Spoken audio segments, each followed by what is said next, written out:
Hello everyone, kamusta? Today I don't want to introduce myself because I think this is the right time for me to introduce to you the aftermath of Super Typhoon Uwan here in Catanduanes. So today PJ and I decided to go to the northern part of Catanduanes, which is Viga, Payo and Bagamanok. Today ito yung recent situation namin dito sa Vera Catanduanes. Kaya gusto namin puntahan yung northern part ng Catanduanes kasi nandun yung family ko and dun din daw yung mas tumama ng malakas yung bagyong uwan.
Naglalaba yung mga tao kahit na sobrang dumi ng tubig.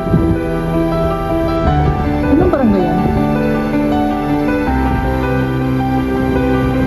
Andito pa rin kami sa part ng Bato. Part pa rin po ng Bato, tapos sobrang dumi ng tubig. Pero naglalaban na yung mga tao kasi siguro parang sinipas ito. Kahit sobrang dumi ng tubig.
daan kasi yung landslide. So, nag-stop muna kami dito. Mga nagmamotor papuntang Buga, and Bagumanok. Hindi pa makatawid.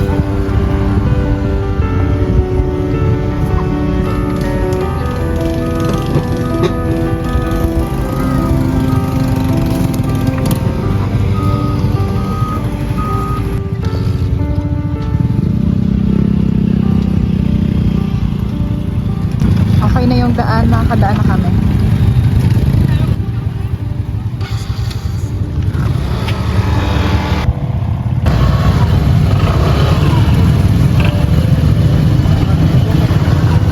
Basic susalo.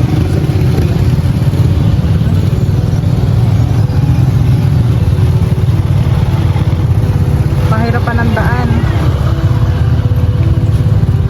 Kapal pa ng putik. Kapal pa ng putik. So, ang nahihirapan yung mga motorista.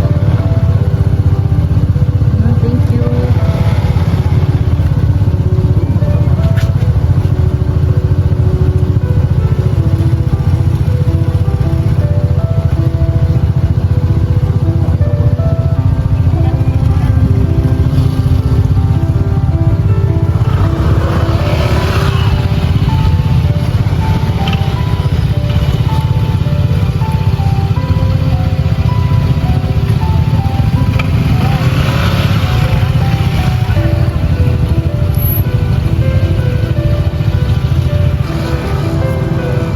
Thank you.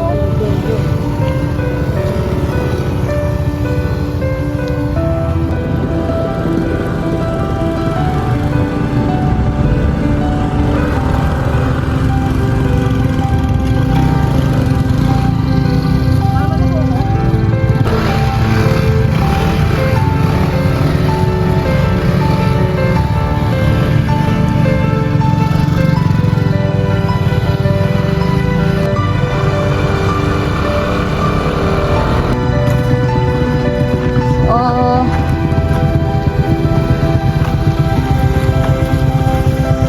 Hirap.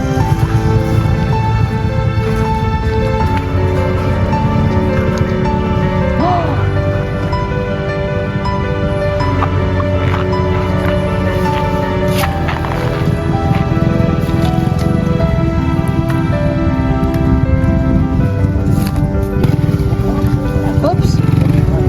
Bangin yan, kuya.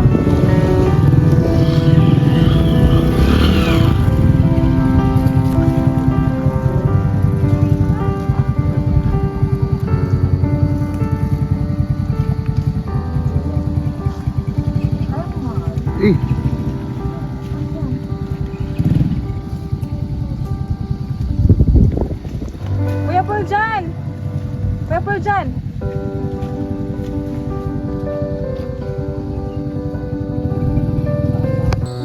Hey guys, nandito kami ngayon sa part ng summit.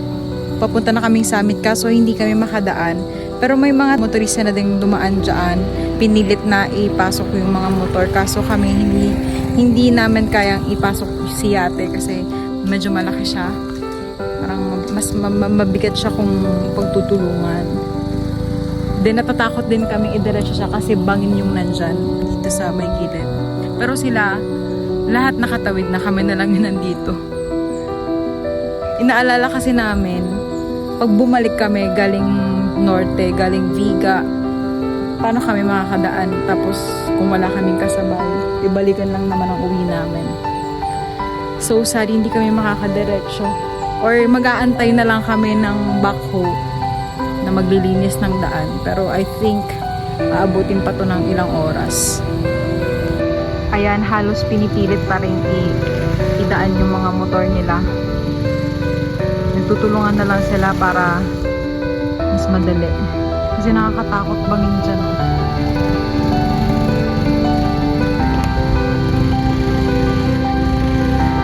Right now, ganito kakapal yung landslide dito. So, kung titignan nyo. Ayan. And eto yung bangin na sinasabi ko. Sobrang nakakatakot. Hindi kaya. Ikaw ay mga dumaan na kaso nakakatakot talaga. Si kuya kasi kasabay namin, hindi na dumaan. Yun lang slide.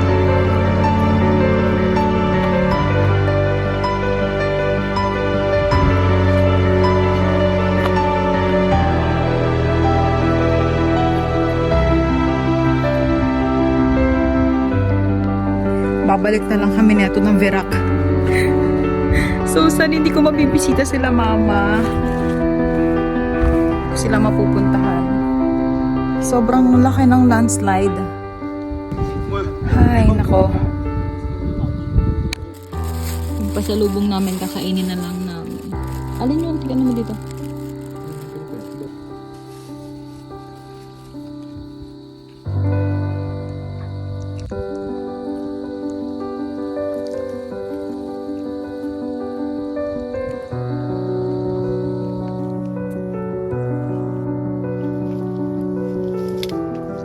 Nauhaw. Nauhaw ang mga. Hey guys, I think may pag-asa tayo na tumawid papuntang Viga kasi may operation, ang bilis ng operation ng bako dito. May mga DPWH maintenance na talagang nagki-clear na ng daanan. So, I'm happy na makakapunta tayo doon, mabivisit natin yung mga Katandunganon, especially yung family ko sa Viga. Happy ako na sana makatawid. Sa mga four-wheelers naman, sa mga buses, parang hindi pa siya passable. Passable pa lang siya sa mga motor. So, kung gusto niyo pumunta sa mga bandang northern part ng Catanduanes, magamit kayo ng motor, hindi kaya ng mga sasakyan.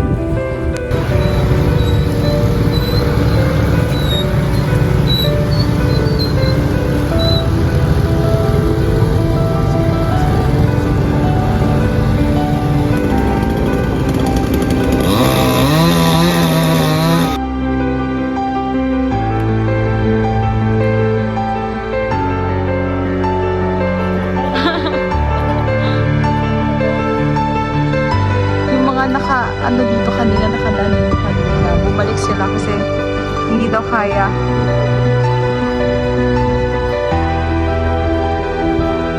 Yun lang. So, hindi na talaga kaya. It's sad to say na hindi tayo makakatawid kasi kanina almost 30 minutes na kami nag-aantay sa bako, and then yung mga nakatawid dito kanina sa bandang part na to is bumalik sila kasi sabi nila may mas malaking landslide pa doon na hindi sila makakatawid. So, buti na lang hindi din kami nag-sacrifice na tumawid kasi nagsibalikan silang lahat, nandun sila sa kabila.